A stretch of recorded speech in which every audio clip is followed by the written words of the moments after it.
할렐루야, 할렐루야. 우리의 찬양받기에 합당하신 주님 앞에 박수로 한 번 더 감사와 영광의 박수 돌리겠습니다. 찬양받기에 합당하신 주님, 주님 우리의 모든 약함과 우리의 악함과 모든 것들을 다 받으시고 하나님 우리의 진실된 고백을 받으시는 살아계신 주님 앞에 우리가 예배자로 섭니다. 주님, 우리가 그냥 왔다 그냥 가지 않게 하시고 하나님만을 예배하게 하여 주옵소서. 주님의 왕이십니다. 주님이 이 땅의 주인이시며 주님이 이 시간의 주인이시며 우리의 교회의 머리 되시며 만물을 충만케 하시는 이인 줄 고백합니다. 할렐루야.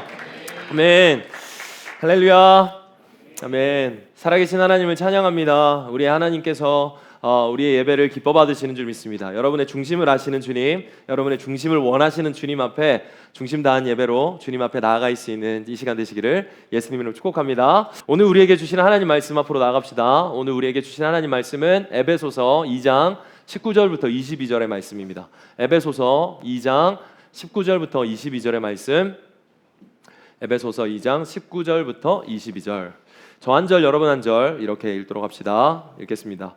그러므로 이제부터 너희는 외인도 아니요 나그네도 아니요 오직 성도들과 동일한 시민이요 하나님의 권속이라. 너희는 사도들과 선지자들의 터 위에 세우심을 입은 자라. 그리스도 예수께서 친히 모퉁이돌 되셨느니라. 그의 안에 건물마다 서로 연결하여 주 안에서 성전이 되어가고 너희도 성령 안에서 하나님이 거하실 처소가 되기 위하여 그리스도 예수 안에서 함께 지어져 가느니라. 주님이 주신 말씀입니다. 주님께 감사드립니다. 아멘. 우리 에베소서 2장 19절에서 22절 에베소서 말씀 가지고 오늘도 저와 여러분에게 하신 하나님 말씀을 듣고 그 말씀을 가지고 그 말씀대로 살아내는 일주일이 되시길 예수님이 축복합니다. 우리 설교 제목 다 같이 한번 읽습니다. 시작. 네, 소문의 교회 비하인드입니다. 우리 2주 전에 소문의 교회라는 설교 제목과 함께 우리 하나님 말씀을 들었습니다. 그 소문의 교회를 설교했고 또 지난주에는 설교 제목 혹시 기억나세요? 또 하나의 천국, 우리 가정에 대한 말씀을 들었습니다. 그렇게 2주간 지금 두 교회와 가정 이 공통된 하나에 관한 말씀을 여러 각도로 듣고 있는데요. 무엇에 관한 이야기냐면요, 공동체에 관한 이야기예요. 공동체. 하나님께서 만드신 공동체는 딱 두 가지가 있다 그랬습니다. 방금 말씀드린 첫 번째 가정, 그리고 두 번째 교회. 하나님께서는 그렇게 가정과 교회를 세우시고 그 가정과 교회를 통해서 하시고자 하는 일이 있으셨어요.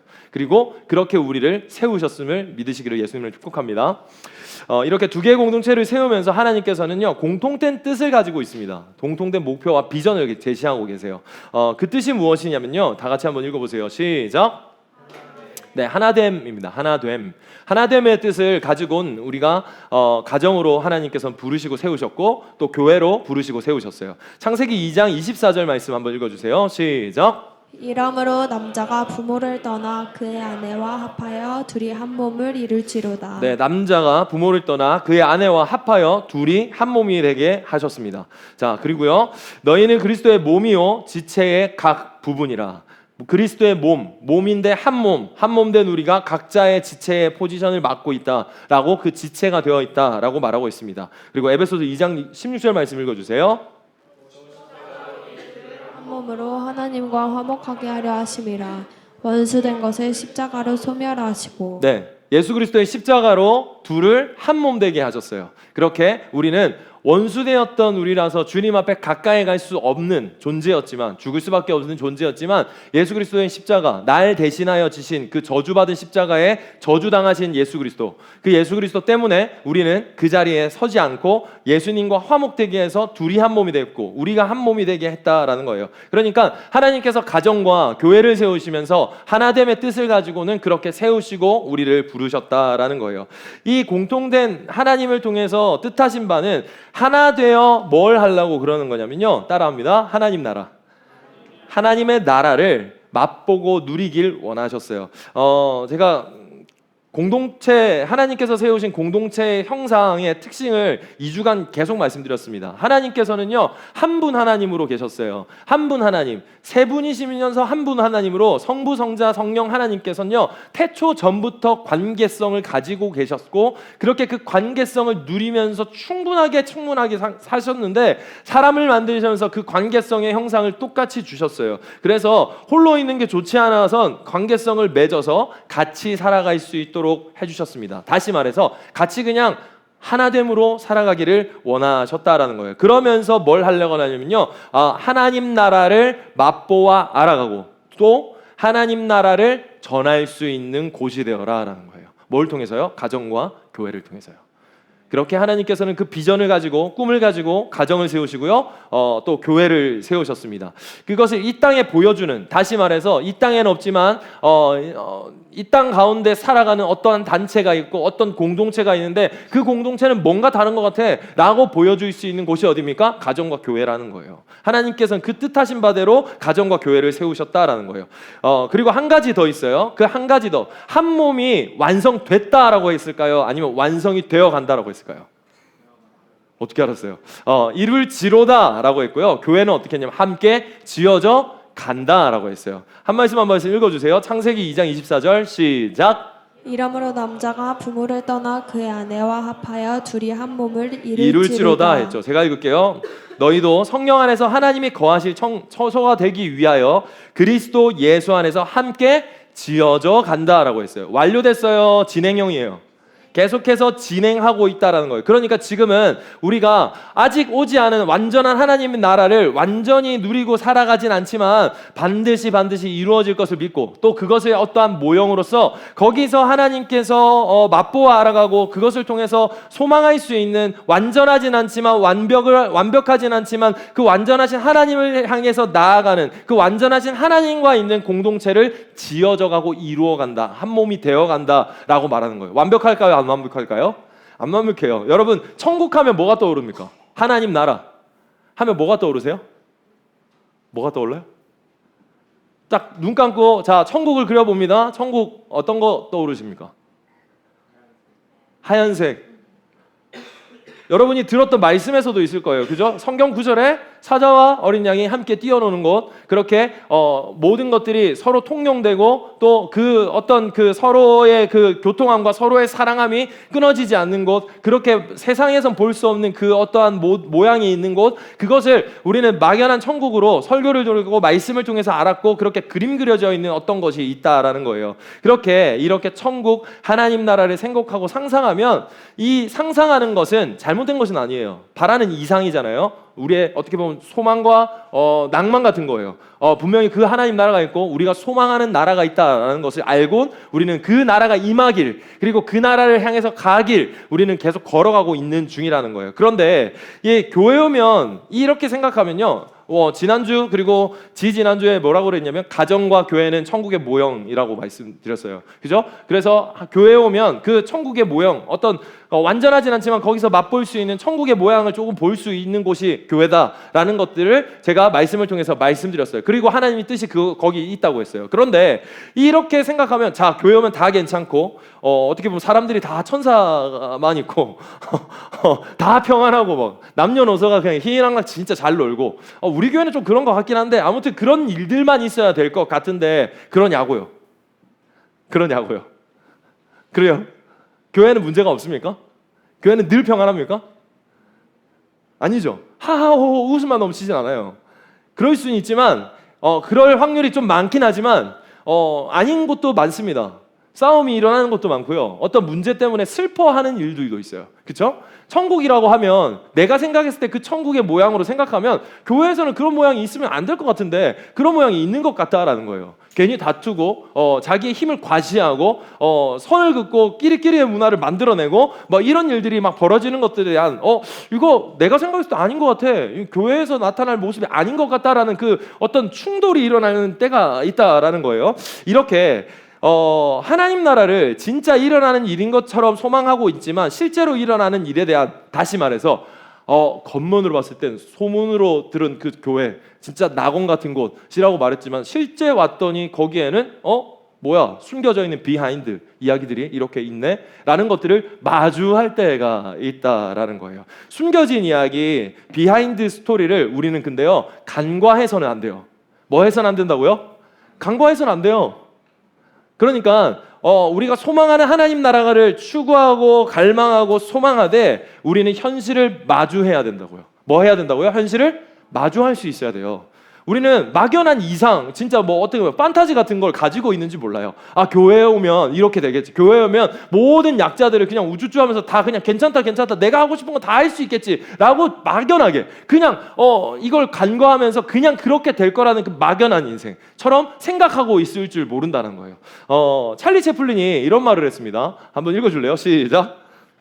인생은 멀리서 보면 희극이고 가까이서 보면 비극이다. 네, 인생은 멀리서 보면 희극인데 가까이서 보면 비극이라는 거예요. 멀리서 볼 때는 되게 즐겁고 좋은 것 같다는 거예요. 우리 교회 SNS 보고 유튜브 보고 인스타 보고 하면 와 되게 즐겁고 좋고 예쁜 것 같은데 가까이 왔더니 그게 희극이 비극인 것 같은 느낌이 든다는 거예요. 그럴 때가 있다라는 거예요. 우리 교회는 안 그렇지만 그럴 때가 있을 수도 있어요. 여러분 중에도 있을 수도 있겠죠. 여러분이 그런 감정과 느낌을 받았을 수도 있잖아요.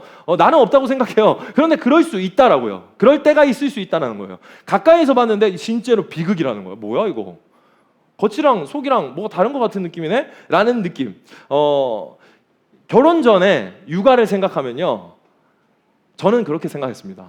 아이와 함께 스타벅스에 앉아서 나는 커피와 일을 하고 우리 아이는 스케치북을 깔고 크레파스를 색깔별로 탁탁탁탁 해놓고는 주스를 하나 들고 색칠을 막 하는 것을 이상적으로 생각했습니다. 그렇죠?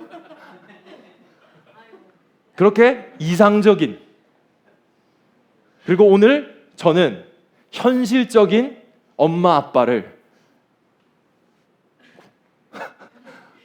가서 봤어요. 어디서 본지 아세요? 우리 동빈과 제이가 우리 예쁜 우리 도아의 200일 사진을 찍기 위해서 세팅을 하는 그 현실적인 엄마, 땀을 육수처럼 흘리는 아빠, 그렇게 한 장의 사진을 남기기 위한 아름다움을 위한 노력, 현실의 부부를, 현실의 육아를 봤다라는 거예요. 저는 결혼하기 전에 아들과 같은 옷을 예쁘게 입고 이렇게 멋지게 다니는 그런 로망, 이상을 누구나 한 번쯤은 가져봤을 거예요. 그렇죠? 근데 현실은 어떤 줄 아세요? 그렇게 예쁘게 입고 나가요? 나가자마자 밥을 먹어요? 아니면 간식을 먹어요? 주스를 쏟아요? 애기가 도망가요? 쫓아가요? 아빠는 땀이 흘러요? 모든 것들이 이제 현실로 돌아오는 그 놀라운 일들이 순식간에 일어납니다. 아무 소용이 없어요. 멀리서 봤을 땐 희극이라는 거예요. 그런데 가까이서 이게 내 일이 되는 순간 비극일 때가 좀 많다는 거예요. 엄마들이 너무 많이 공감하시네. 막 이렇게 식당에 가서도 그렇고 뭔가를 하도 그렇고 여러분도 그런 거 잠깐씩 다 느꼈을 거예요. 입시 전 나의 대학생활, 그 대학생활에서 만날 나의 CC, 그 아름다운 그 꽃길을 함께 걷는 어떤 그런 게 있을 줄 알았겠죠. 그렇죠? 있을 줄 알았어요. 그렇게 막연하게 생각하는 뭔가 있다라는 거예요. 그런데 현실을 간과했어요. 내가 옆에 공부하던 이 몬스터가 같이 대학을 가는구나를 까먹었던 거야. 그러니까 얘가 올라가듯 내가 올라가는 건데 우리는 거기 가면 어떤 백마탄 왕자가 나타날 거라는 그런 막연한 그런 것들이 있으니까 입시 전과 입시 후 또 똑같을걸요? 취업한 사람들 취업만 하면 다 괜찮을 거라고 생각했지만 취업하면 어떻게 하냐? 매일 사표를 이제 품 안에 끊고 가죠. 내가 틈만 나면 이걸 내버릴 거라고 생각하죠. 취업만 되면 분명히 이게 괜찮아질 거라고 생각했는데 이사만 하면 내가 이직만 하면 다 그렇게 생각하는 어떤 소망과 바람이 있는데 그 가운데서 현실에 마주했을 때 가까이 와봤더니 비극이라는 거예요. 내 일로 돼봤더니 그런 일들이 있다라는 거예요. 이처럼 교회, 신앙생활에서도요, 공동체 안에서 봤을 때 분명히 내가 들은 바, 하나님께서 추구하는 바, 하나님께서 명령하신 바, 교회 안에서 일어나야 될 일이 있지만 현실에 마주했을 때는 봤는데 비극인 것 같다라는 느낌을 들 때가 있다라는 거예요. 숨겨진 마주하기 싫은, 그렇지만 현실을 살아내야 하는 그것이 반드시 있습니다, 여러분. 육아는 해야 되고 결혼도 해야 되고 그 결혼이 그렇게 로망처럼만 이루어지는 건 아니라는 거예요. 분명히 있어요. 근데 그 비하인드를 우리는 늘 간과해요. 그러니까 남이 봤을 때는 희극인데 내가 하니까 비극인 것 같다는 느낌을 너무 많이 단다는 거예요. 오늘 본문에서는요, 하나로 지어진 공동체 교회가 현실에서 벌어지는 일이 어떻게 나타나는지를 적나라하게 나타나고 있어요. 그것이 무엇이냐면요, 분열이에요. 뭐라고요? 분열이에요. 다툼이 일어나요. 다툼이 일어나고 편가르기가 일어나고 끼리끼리가 일어납니다. 하나라고 만들어 놓은 그 불러놓은 교회 안에서 현실에 마주했더니 그 사람들이 교회 왔는데 싸우고 있는 거예요. 분파를 지어서 끼리끼리를 하고 있는 거예요. 그리고 자기 잘났네, 니 잘났네 하고 있는 거예요. 왜 그러냐면요, 지금 이 에베소 교회에 보낸 편지예요. 이 에베소 교회 지역의 특성은 뭐냐면요, 다인종 국가였어요. 다인종 국가. 그러니까 문화가 같을까요? 다를까요? 생각과 먹는 것, 말하는 것, 가치관, 모든 것들이 다른 사람들이 마구잡이로 섞여 있는데 그 섞여 있는 사람들이 갑자기 예수 그리스도를 믿어가지고는 교회에 모였어요. 언어가 달라요, 생각이 달라요, 가치가 달라요, 돈 씀씀이가 달라요, 추구하는 바가 달라요, 내가 좋아하는 게 달라요, 내가 싫어하는 게 달라요, 다 달라요. 그 다른 사람들이 교회에 모였다는 거예요. 그렇게 교회에 모였는데, 그랬더니 교회에 왔더니 사람들이 거기서만 서로 막 멸시하고 소외시키고 하는 일들이 벌어진다라는 거예요. 외국인 같은 느낌이 들겠죠. 외국인 같은 느낌 들겠죠. 뭐야, 나만 알고 지네끼리 아는 얘기만 하고, 그게 어느 정도만 되면 되는데 그냥 그러다가 야, 이것도 모르냐라고 하면서 막 무시하고 시작하고, 뭐 이렇게 하면 자기가 다 같이 있는데 홀로 있는 것 같은 느낌이 든다는 거예요. 그렇게 느낌이 드는 그 하나님 앞에서 내가 예배 드리러 왔는데 그렇게 드는 그 느낌이 에베소 교회에서 벌어졌다는 거예요. 현실. 교회에, 소문난 교회에 들어갔더니 그 비하인드가 뭔가 비극인 것 같은 것들이, 커튼이 팍 벗겨지는 것 같은 마주하는 느낌이 든다는 거예요. 에베소 교회가 딱 그랬어요. 왜냐하면 유대인들과 헬라인이 같이 있었거든요. 근데요, 유대인들은 헬라인이랑 밥도 같이 안 먹었어요. 그들은 더러운 존재라고 그랬어요. 자기들은 선민사상, 난 잘난 인간이야, 나는 짱이야, 나는 하나님 앞에 구원받은 존재야, 나는 특별한 존재거든, 그러니까 너랑은 이제 급이 달라 라고 해서 선을 탁탁탁 긋고는 그렇게 프라이드를 가지고 살았어요. 그런데 갑자기 거기에 어떤 굴로 들어온 뜨내기들이 막 들어오는 거예요. 뭐야, 왜 이렇게 불편하게 해? 왜 이렇게 시끄러워? 왜 이렇게 지지해? 라고 하면서 그 일들을 막 서로 이제 멸하고 편가르기 시작하는 거예요. 그리고 심지어 나아가서 무시하고 멸시하고 소외시키기 시작하더라는 거예요. 분열의 핵심이 뭔지 아세요, 여러분? 분열의 핵심은요, 누가 잘못했기 때문에 일어나는 게 아니에요. 분열의 핵심은 뭐냐면요, 둘 다 잘났기 때문에 일어나요. 나도 잘났고 니도 잘났어요. 그리고 심지어는 둘 다 잘못한 게 없어요. 따로 떼놓고 보면 이 말도 맞고요, 저 말도 맞는 거예요. 그렇기 때문에 이게 분열이 일어나는 거예요. 우리나라뿐만 아니라 기독교에 교단이 되게 많아요. 근데 그 교단이 많은데 다 이단은 아니에요. 근데 뭐가 다른 줄 아세요? 뭔가 추구하고 힘주는 데가 달라요. 어떤 곳은요, 사람 생명에 대한 것들을 되게 존중하고요, 그거에 대해서 엄청 열심히 해요. 어떤 곳은요, 말씀, 주의 성수, 그거 안 하면 지옥강, 이렇게 말하는 데가 있어요. 둘 다 틀린 말은 아니에요. 그런데 이 밸런스가요, 한쪽으로 기울어졌고 한쪽으로 기울어졌어요. 그래서 그러다 보니까 둘이가 어떻게 돼요? 분쟁이 일어난 거예요. 그러다가 찢어져 버린 거예요. 그렇게 서로의 옳음을 주장하다가 찢어지는 거예요. 서로의 옳음을 주장해서 찢어진 거예요. 잘못을 했기 때문에 아니에요. 잘못하면 그냥 이장정제했음, 넌 실수했음. 실수로 넘어지는 게 아니라, 실수로 깨어지는 게 아니라요, 잘못이 없어서 서로 잘나서 싸우는 거예요. 서로 옳다고 해서 싸우는 거라는 거예요. 그래서 거기서 우리는 이 핵심을 알아야 돼요. 내가 옳아서 너가 옳아서 이게 문제가 되는 거는 문제가 아니라는 것을 우리는 먼저 알아야 돼요. 우리는 그렇게 하려고 모인 게 아니에요. 하나님께서 그렇게 하지 않으려고 지금 이 소문의 교회 안에 비하인드 스토리를 우리한테 말해주려고 하는 거예요. 여러분, 가까이 왔는데 비극입니까? 아니에요. 그건 현실이에요. 비극이 아니에요. 우리가 막연한 로망의 이상만 가지고 있어가지고 현실에 마주했을 때 이 일이 뭐야, 내가 생각한 거랑 다르잖아 라고 생각하고, 나는 어떻게 하려면 그냥 관람객으로 있을 때의 포지션으로 현실을 마주하려고 하니까 그게 비극처럼 보이는 거예요. 그런 우리에게 하나님께서는요, 간과하지 말라고 하는 거예요. 비하인드, 숨겨진 현실을 비하인드, 간과하지 마. 이건 너의 이야기야, 이건 너의 일이야 라고 하는 겁니다. 첫 번째 비하인드 스토리가 있는데요, 하나님께서 간과하지 말라고 하면서요, 우리한테 뭘 간과하지 말라는 줄 아세요? 이거부터 읽어보겠습니다. 시작. 우리 모두는 이방인이었다. 아십니까? 저와 여러분, 우리 모두는요 이방인이었어요. 우리는요 다 외국인이었어요. 우리는요 하나님 앞에 가까이 갈 수 없는 존재였어요. 우리는 죄인이었습니다. 당신은 죄인이었어요. 나는 죄인이었습니다. 근데 우리는 이걸 간과해요.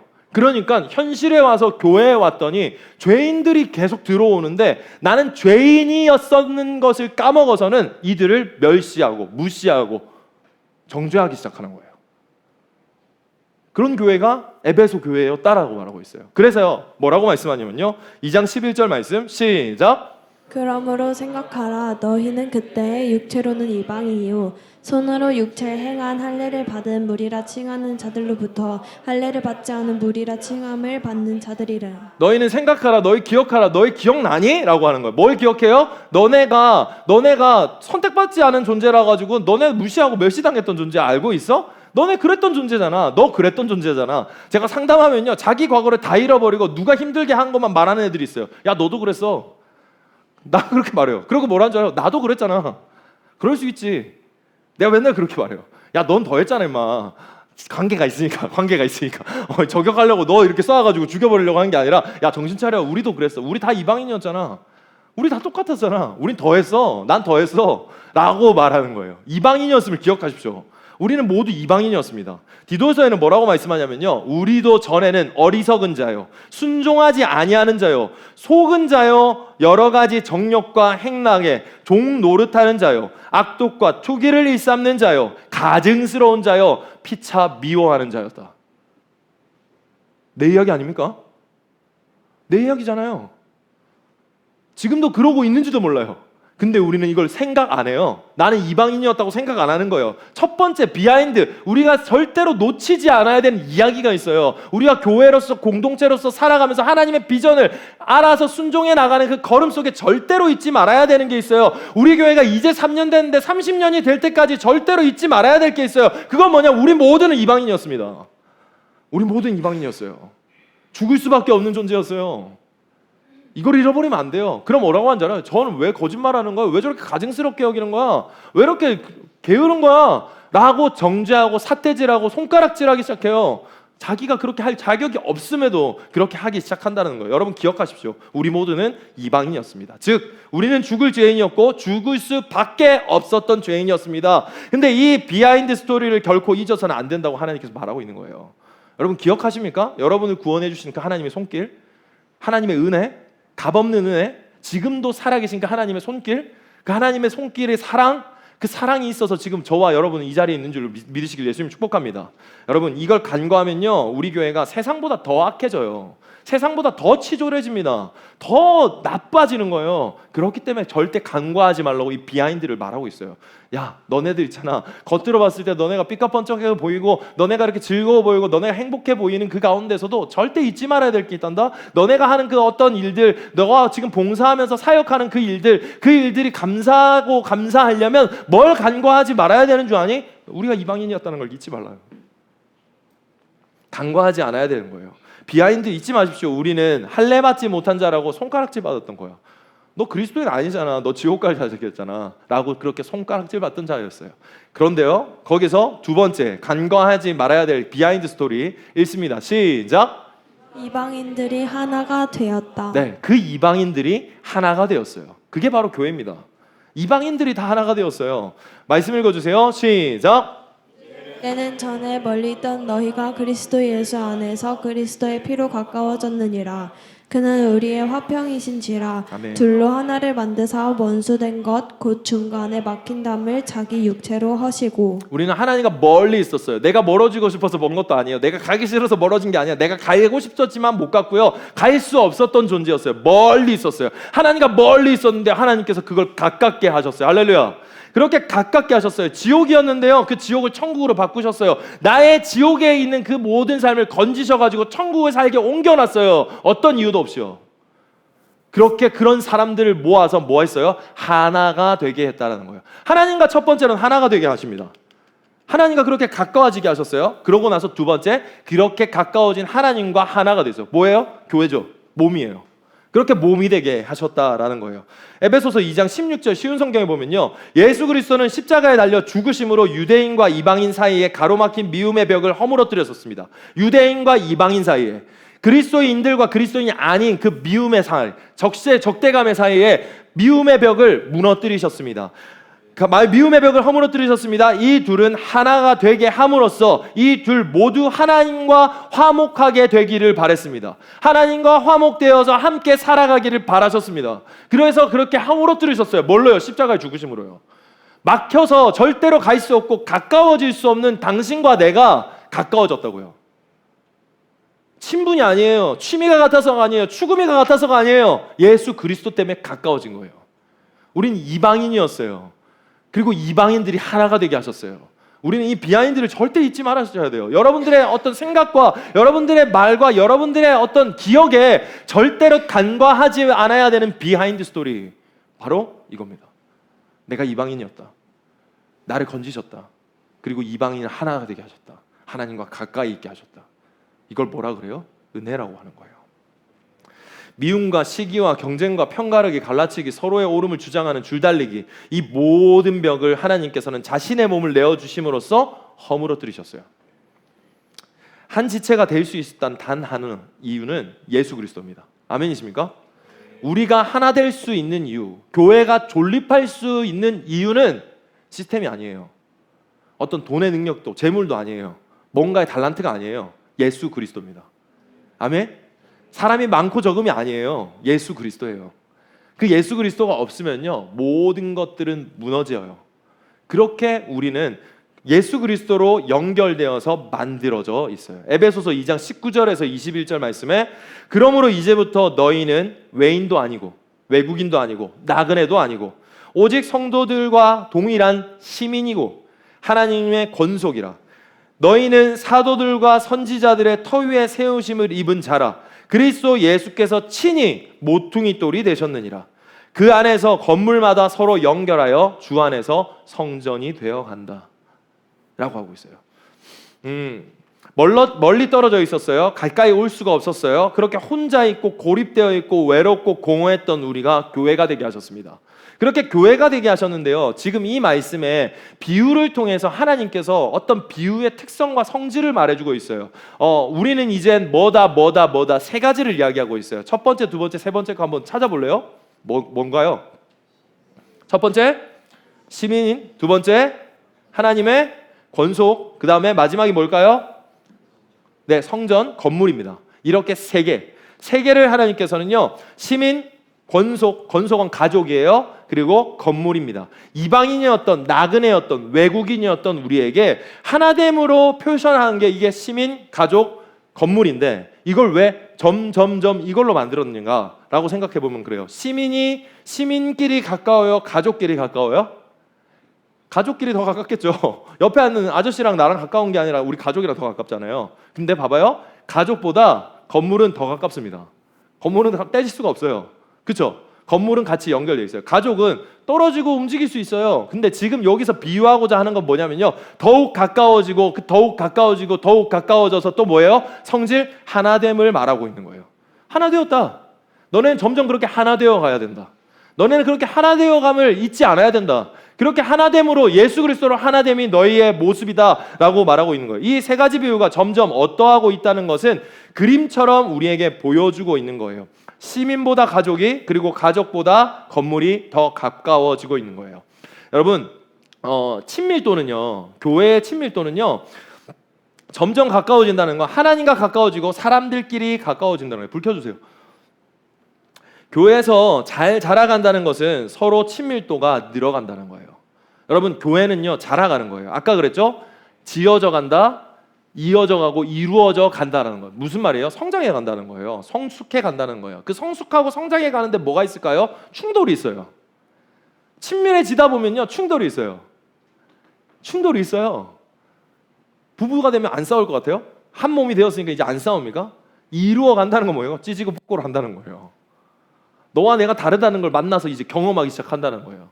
어제 식사를 하다가 우리 수빈고 온 성도가 이게 식사 가운데서 뭐라고 하냐면요, 우리는 오래 사귀었다가 결혼했는데 오래 사귀어서 다 안다고 생각했는데 오래 사귀었는데 더 새롭고 더 놀랍다고 했어요. 새로운 일들이 더 많다는 거예요. 결혼하면요, 또 놀라운 일들이 펼쳐집니다. 서프라이즈.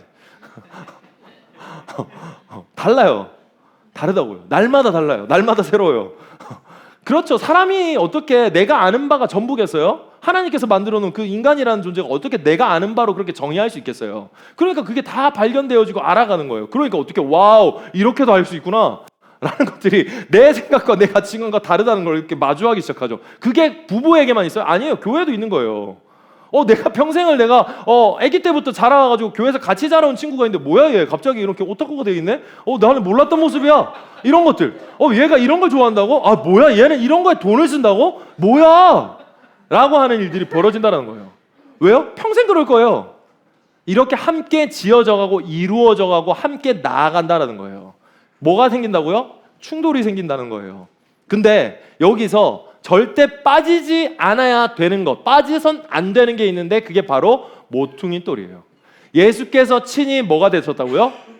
모퉁이 돌이 되셨어요. 모퉁이는요, 저 모퉁이 여기 건물이 이렇게 있는데 이 모퉁이에 있는 게 모퉁이 돌이 아니에요, 여러분. 모퉁이 돌은 뭔지 아세요?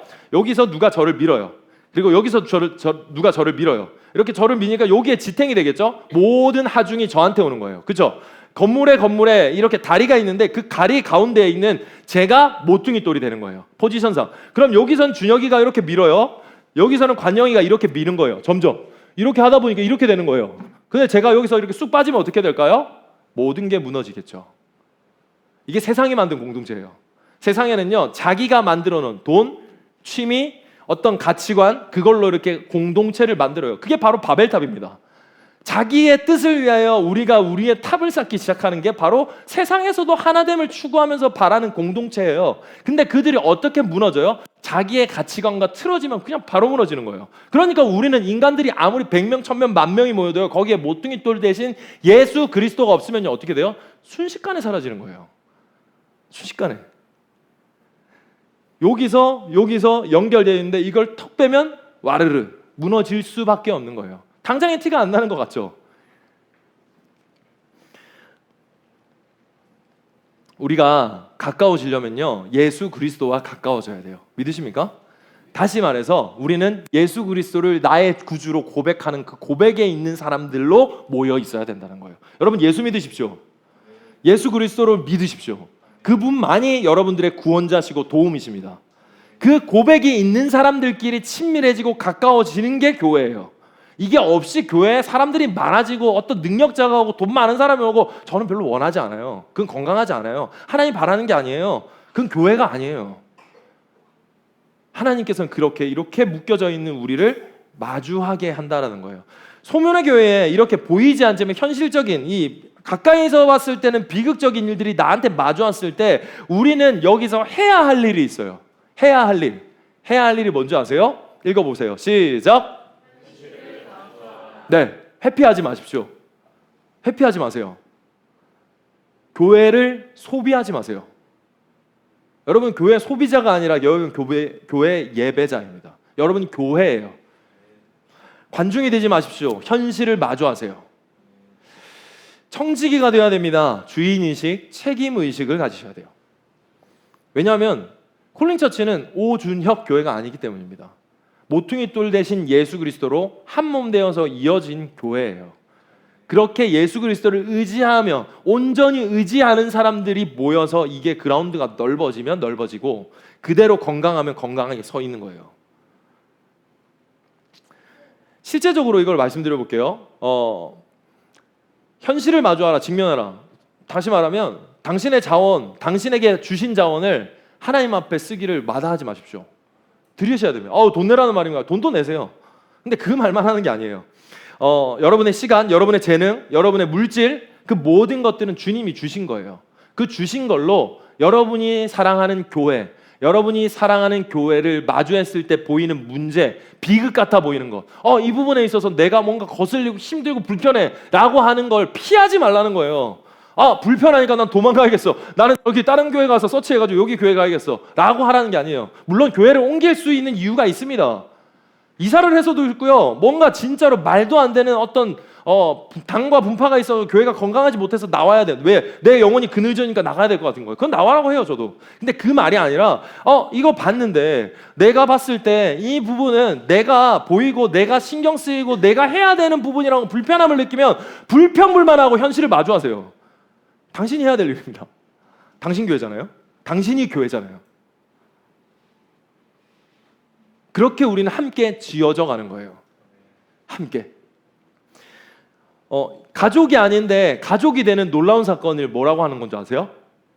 결혼이라고 하는 거예요.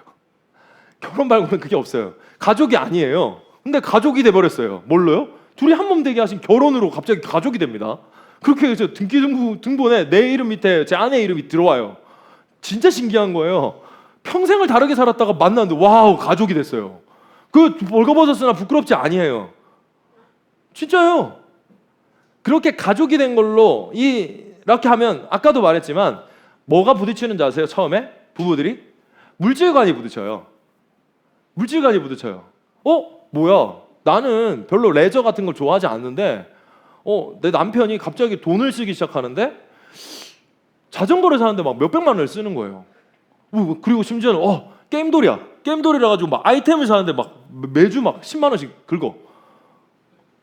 내가 이제 아내가 생각했을 땐 뭐야 이거? 내가 오덕후를 만났네?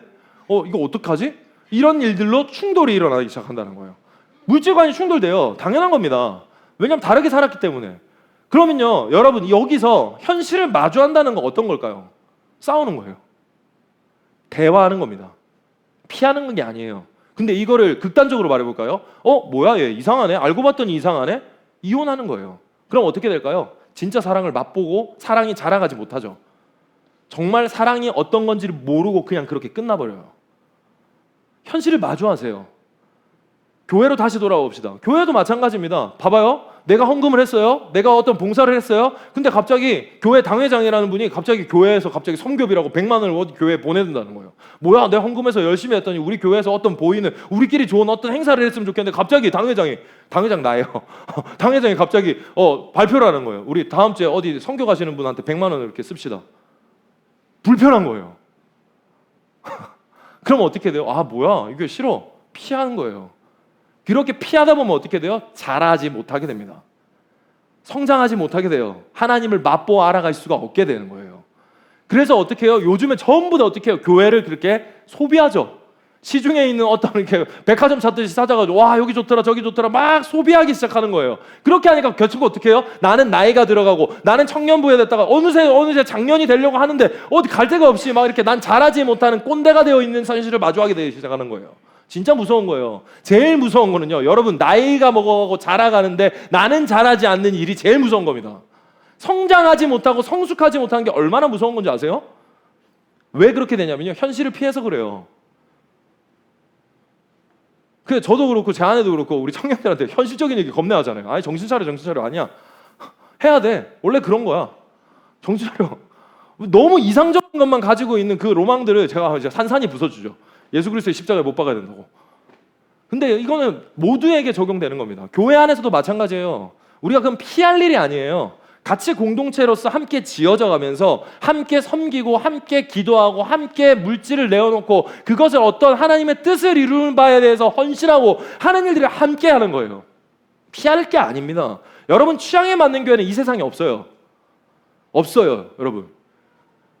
D.L. 무디 목사님이 뭐라고 했는지 이 세상에는 완전한 교회는 없다라고 했어요. 왠 줄 아세요? 당신이 있기 때문이라고 했어요. 너무 뼈 때리는 말 아닙니까? 내가 갔기 때문에 그 교회는 이제 더 이상 완전한 교회가 아닌 거야. 네가 갔기 때문에 그런 거예요. 그런 거예요. 우리는 완전한 교회에 갈 수가 없어요. 원래 완전한 교회인지 모르겠지만 내가 감으로 해서 그때부터 이제 완전한 교회는 아니야. 함께 지어져 가는 교회. 할렐루야. 예수 그리스도로 함께 지어져 가요. 우리 소망은 예수 그리스도밖에 없는 거예요. 그래서 고백이 그렇게 될 수밖에 없는 거예요. 두 번째로 뭘 해야 되냐면요, 약점을 짊어지세요. 결혼하잖아요. 결혼하면요, 또 이 양반의 약점이, 이분의 약점이 내 약점이 됩니다. 극단적인 예를 또 하나 들어보죠. 제가 결혼했습니다. 결혼했는데 나의 배우자가 몸이 너무 아픈 거예요. 그래서 병 간호를 해야 되는 상황이 된 거예요. 근데 나는 할 일이 있단 말이죠. 출근도 해야 되고 돈도 벌어야 되고 아니면 내 커리어를 위해서 어떤 노력을 해야 돼요. 근데 이분이 아파요. 한 몸이 됐어요. 이분이 아프니까 나한테 그 약점이 나의 약점이 되는 일들이 벌어지는 거. 어떻게 돼요? 내 모든 일들을 조금 제어하고 이분을 케어해야 돼요. 그게 약점을 짊어지는 거예요. 약한 부분이 내 약함이 되는 거예요. 약함만 그렇게 될까요? 아니에요. 악함도 그렇게 돼요. 어떤 사람이 가족 중에 어떻게 윤리적인 문제로 죄를 짓습니다. 아빠가. 근데 그 아빠가 죄를 지었는데 어떻게 돼요? 모든 가족이 욕을 듣기 시작해요. 모든 네티즌들이 모든 가족을, 저 가족은 안 돼, 저 가족은 여기 오면 안 돼라고 다 욕하기 시작합니다. 욕은 이 사람만 들으면 되는데 모든 사람이 그렇게 해요. 왜요? 공동체이기 때문이에요. 여러분, 교회 안에 있으면요, 여러분이 비하인드, 약점과 불편함이 보일 거예요. 그 불편함을요, 짊어지십시오. 짊어지세요. 부족한 점이 보입니까? 그 부족한 점을 짊어지세요. 함께 지는 거예요. 누군가가 그걸 피하려고 그래요. 누군가도 피하려고 그래요. 그렇게 소비하려고 하잖아요. 당신도 지어지지 못할 뿐더러 모든 교회가 지어지지 못하게 되는 거예요.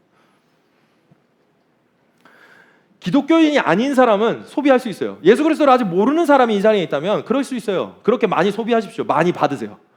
근데 그렇게 소비하면서 기억해야 되는 게 있어요. 뭐냐면요, 소비할 수 있는 이유는 누군가가 그가 소비하지 않고 자신을 드리고 있다는 것을 기억하셔야 돼요. 당신이 여기서 소비하고 있습니까? 그러면 그 누군가가 여기서 소비하지 않고 자신을 드리고 있는 거예요. 자신의 자원을 드리고 있어요. 그것을 기억하세요.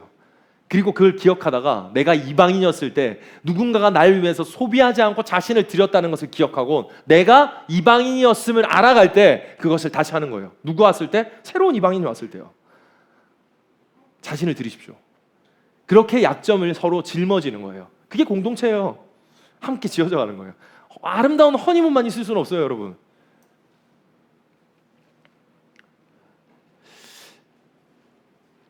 그리고 이렇게 자원을 그리고 약점을 짊어지고 나누라고 하면서 마지막으로 하나님께서 비하인드를 통해서 뭘 하라 그러냐? 밑에 거 읽어주세요. 시작. 네, 힘써 지키십시오. 이걸 자원을 나누라, 약점을 짊어지라, 이것을 힘써 지키세요. 에베소서 4장 3절에서는 뭐라고 하는지 들어보십시오. 평안에 매는 줄로 성령이 하나 되게 하신 것을 힘써 지키라고 말씀합니다. 당신의 시간이 하나 되게 하신 것, 당신의 시간으로 하나 되게 하실 것, 그것에 대해서 힘써 지키십시오. 당신에게 주신 재능, 교회를 위해서 힘쓰십시오. 당신의 물질을 통해서 교회의 하나님의 뜻을 위하여 사용하는 것에 당신의 욕구를 위해서 사용하는 것보다 더 많이 힘쓰십시오. 맛있는 거 사 먹고 옷 사는 거 사지 말라는 게 아니에요. 근데 생각할 건 있어요. 내 욕구가 하나님 앞에 드리고 하나님의 비전보다 크다면 그건 문제 있는 겁니다, 여러분. 문제 있는 거예요. 다시 2주 전으로 돌아볼까요? 하나님께서는 교회를 통해서 이 세상에 하시고자 하는 일을 하세요. 그게 질서예요. 순서예요. 그리고 여러분 걱정하지 마세요. 여러분이 먼저 그의 나라를 구하는 일을 할 때 여러분한테는 어떤 일이 생긴 줄 아세요? 여러분의 비전이 선명해져요. 여러분의 비전은 그때 선명해지는 거예요. 하나님의 영광을 위해서 각 지체가 움직이기 시작해요. 그래서 하나님의 영광이 드러나요. 근데 그 하나님의 영광만 드러나요? 머리만 커져? 아니요. 몸이 건강하게 자라는 거예요. 그러니까 어떻게 해요? 내가 손가락이면 손가락이 기는 걸 잘하는 어떤 활력 있는 손가락이 돼 있는 것을 그때 보기 시작한다는 거예요. 여러분의 부르심이 뭔지를 알게 된다는 거예요. 여러분이 잘하는 게 뭔지를 알게 되고 여러분이 하는 게 무엇을 해야 되는지를 선명하게 알게 되는 건 하나님의 일을 하고 있을 때라는 거예요. 근데 우리는 어떻게 해요? 내 비전, 내 소망, 더 정확하게 말하면 야망이에요. 여러분 잘 기억하세요. 우리 시대에 진짜 큰 함정이 있는데 그 큰 함정 중에 하나가 뭐냐면요, 자기 신앙이라는 거예요. 개인 신앙. 그 개인 신앙이 모든 것들을 망가뜨리고 있는 시대에 살아가 있어요. 자기 신앙, 자기 개인의 신앙, 자기 묵상, 그 모든 것들로 모든 것들이 패해지고 갈라지고 나눠지고 있는데 그걸 아무도 말해주고 있지 않아요. 공동체를 모르는 개인의 신앙은 믿음의 성장의 한계점을 반드시 봉착합니다. 기억하세요. 공동체를 모르는 개인적인 신앙은 믿음의 성장의 한계점에 반드시 봉착합니다. 자기 만족, 자기 신앙, 자기 뜻만 가지고 사람으로 교회가 되려면 아무리 크고 아무리 놀라워지고 아무리 괜찮아지면 뭐합니까? 그건 바벨탑이라 그러는 거예요. 교회는요, 하나님의 뜻이 움직이지고 하나님의 뜻이 임하는 곳이에요. 그 뜻밖에 없는 거예요. 그 뜻대로 움직이는 거예요. 그 뜻대로 멈추는 겁니다. 교회는 그런 곳이에요. 각자 자기 생각을 다 가지고 자기 신앙을 가지고 있고 자기 비전을 가지고 있고 그 모든 것들이 중구난방으로 움직이는 그런 각계전투를 하는 곳이 아니에요. 한 몸이라니까요. 같이 힘든 데 가고요, 같이 더운 데 가고요, 같이 추운 데 가고요, 같이 어려운 데 가는 거예요. 같이 가기 싫은 데 가는 거예요. 한 몸은 그런 거예요. 같이 힘들면 같이 아픈 거예요. 같이 좋죠. 그렇게 함께 지어져 가는 거예요. 하나님은요, 지금 오늘 말씀을 통해서 너네가 하나 되기 원하는데 그냥 하나 말고 진짜 하나니라고 물어보는 거예요. 진짜 하나니. 제가 2주 전부터 오늘까지 계속해서 이제 공동체에 대한 이야기를 말씀드리고 있습니다. 우리 교회가 3주년이 됐기도 했고요. 하나님께서 다음 시리즈를 준비하는데 이 공동체에 대한 이야기를 계속 하라고 하시는 것 같아서 다음 주부터는 우리 콜링의 그 첫 자를 따가지고는 7주간 우리 교회의 핵심 가치를 가지고 방향성에 대해서 계속 이야기하고 우리 비전을 말씀할 거예요. 말씀드릴 때 여러분들이 그 말씀을 우리의 말씀으로 듣고 나의 말씀으로 듣고 우리 교회의 말씀으로 듣고 우리가 그렇게 삶의 걸음을 움직이시길 예수님 축복합니다. 다시 기본으로 돌아가는 거예요. 우리의 첫 부르심, 그 첫 부르심대로 또 다시 3년의 걸음을 다시 시작하고 3년을 1년처럼 1년을 하루처럼 그렇게 또 걷기를 또 걷는 그렇게 부르심에 응답하는 일을 하기 시작한다는 거예요. 우리는 옛날에 이랬지, 예전엔 이랬지, 이거 저는 너무 싫어요. 그렇게 늙어가기 싫습니다. 썩어가기 싫어요. 성장하고 성숙하고 싶습니다. 하나님 앞에 그렇게 함께 지어져가는 우리 교회가 되기를 원합니다. 아멘. 사랑하는 여러분, 하나님께서요 죄인인 우리를, 이방인인 우리를 이방인이 되지 않게 하셨어요. 그리고 이방인인 우리를 하나 되게 하셨습니다. 무슨 이유예요? 하나님의 천국을 살게 하기 위해서입니다. 하나님의 천국을 맛보 알아가라고, 그렇게 함께 자라가라고, 그 사랑의 넓이와 깊이와 높이와 길이를 너네가 날마다 충분하게 내가 줄 테니, 경험하게 해줄 테니 너네가 그렇게 매일을 그렇게 한번 살아가 볼래? 여러분, 교회 사람 많이 모이라고 어떤 시스템 하는 거 그런 거 없어요. 그런 거 너무 재미없어요. 그런 거 한강 가면 더 잘해요. 그죠? 그런 거 백화점 가면 더 잘해요. 저 그런 거 너무 극혐하거든요. 근데 실제 본질적인 건 하나됨이라는 건 뭐냐면요, 그리스도와 하나됨, 그 그리스도와 하나됨으로 이루어가는 하나님의 역사를 저는 목회자로서 여러분들이 맛보아 알아가길 원해요. 소문의 교회의 비하인드, 여러분 이 비하인드를 간과하지 마십시오. 현실을 마주하세요. 여러분은 어떤 거에 모든 것들의 비하인드를 간과하고 있었습니까? 이건 내 일이 아니야. 난 그냥 소비하고 달래. 그 가운데서 하나님께서 막힌 담을 푸시고 우리에게 은혜를 주셨다는 것을 기억하고 나아가는 그 걸음을 멈추지 않는 저와 여러분이 되셨으면 좋겠습니다. 여러분, 분명한 건 여러분이 하나님의 영광을 위한 몸된 지체가 되면서 살아가는 그 일을 할 때, 아까도 말씀드렸지만 여러분의 소명, 여러분의 사명은 불타오를 거예요. 분명합니다. 여러분이 팔이라는 걸 알게 될 거고, 아, 내가 손이었구나, 내가 발이었구나 알게 돼요. 그리고 내가 발로서 어떻게 해야 되는지 삶이 원동력이 생겨서 불타오르기 시작해요.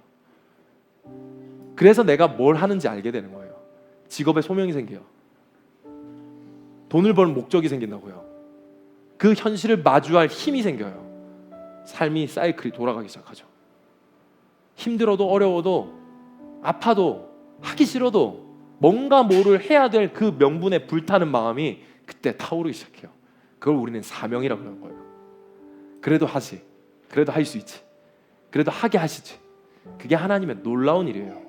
사랑하는 여러분, 우리는 소문만 무성한 가지처럼 열매 없는 그런 교회가 되지 않기 원합니다. 진짜 하나로 하나님 앞에 연결되어가는, 함께 지어져가는 연합의 삶을 살아가는 저와 여러분, 우리가 되길 예수님으로 소망하고 축복합니다. 우리 같이 그리스도께로 나아갑시다. 그리스도께서 우리를 하나 되게 하셨습니다. 그 주님을 고백하며 찬양하고 기도하시겠습니다. 우리 다 같이 주님 앞에 선단한 마음으로 서서 우리 찬양합시다.